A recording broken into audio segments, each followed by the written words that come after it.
Occasion on the snap that went past Riley that was picked up and taken for a touchdown. You know, if you had to say what single play would you like back, that's the one that is easy to pick out. Is that something you worked on as far as crowd noise or anything? Oh, sure. Yeah. It was interesting, though, because a lot of the mistakes that happened regarding communication earlier in that particular drive was a really nice drive. Got down to, I think it was like the 14-yard line or something, and we're really kind of hitting on all cylinders and kind of looked how I was hoping we'd look, and then that kind of came out of nowhere.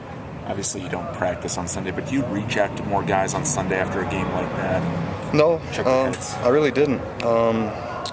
There was, I got a couple, well, I mean, I got home about 3:30 by the time the radio shows and different things were done, and so a few of the players had texted me after the game. I'm only talking 2 or 3, not 15 or 20, and just, they were more concerned about me than I was about them, so it was kind of humbling. With the false starts and the crowd noise and all that, is there anything you can do? Sure. And what could you do? Sure. I think if I were to do it again, and I overestimated just because we had so many seniors and we had been up there before and many had, I thought they would be more accustomed to it, and so probably could have made a bigger deal about it in practice in terms of just blaring the music, and we did all the shifting and stuff that our opponent always does, but maybe could have emphasized it a little bit more. You've got, all the seniors. Are you just disappointed that you've had so many personal fouls this year as opposed to even last year? Not really. A lot of times the personal fouls are signs of aggressive, confident play, and I don't really think that's what is problematic at this point. There were more execution things in that game that I was more upset with than the other. Talked about making the turnaround now. I know you guys shifted the mentality. It's all about Boise State, but concerned about any hangover? None.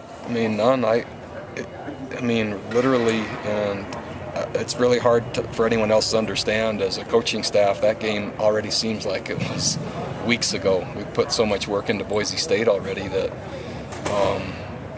until I get asked like this, I really don't think about it. So no, there's no time to have any hangover. Has Jamal Williams moved up the depth chart, or was the Utah game, it just happened that he had more carries? No, he was impressive, kind of climbing from fall camp on, and the touches he had then in earlier games, and we just continued to be impressed. So that's just a natural progression. You're not a fan of short weeks, but after a tough loss like that, is it a good thing to get back on the field? Sure, the sooner the better. And once our model for handling short weeks has been pretty successful the last number of times after a few hard lessons to begin with, but hard place to go play, but we just came out of a difficult place to play, so hopefully we can apply some of the lessons that we just learned, and that's what I'm anxious to see.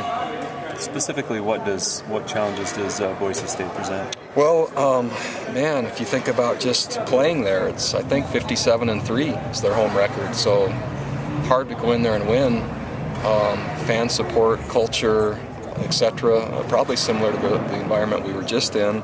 But then they're coached really, really, really well. The systems on both sides are very, very good, and there's mastery at what they do. And guys are raised in the system, so their execution is at such a high level.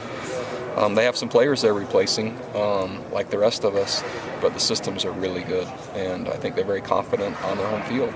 Chris Peterson said today he doesn't like the 12-game series.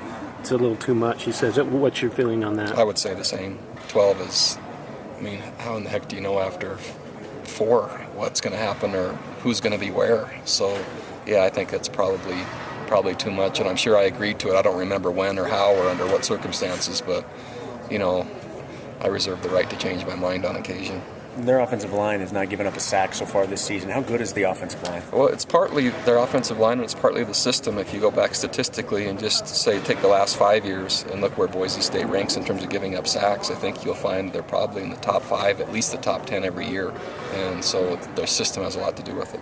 Coach Peterson said he actually talks with you quite a bit. What's that relationship like with him? Oh, I like him. I like him a lot. He and his wife Barb are really quality people, and I think the world of him as a person, and they have a really good team, and so I consider us friends. With this 12-game series and the Utah series ending, could this potentially turn into a rivalry, supplant the Utah rivalry? Possibly. It depends, how the teams play against one another, and the regional part is helpful. And if you could ever get it maybe at the end of the year, that would add to it. But there's a lot of intriguing things about it as long as that both sides can play at a level that makes it competitive. What have you seen from their offense? Oh, they're really good. They're many different formations, all kinds of shifts and motions and multiple balls going to multiple players, and it's just half the work is just getting lined up to what they do at the tempo that they do it. Is Houston Reynolds the only guy that'll be missing? That's from what Jeff just told me, yes. Michigan State was able to gash Boise State's defense. How do you plan to expose that? They had a great running. Michigan State has a great running back. I'm not sure if you've seen that guy on film, but holy smokes, he's an amazing guy. And it wasn't necessarily them gashing him; it was him dragging guys and knocking guys down and pulling them with him and shaking them off and then falling forward and then doing it again and then doing it again. And he's a really quality back. Okay, thanks. Thanks, Brock. Yeah.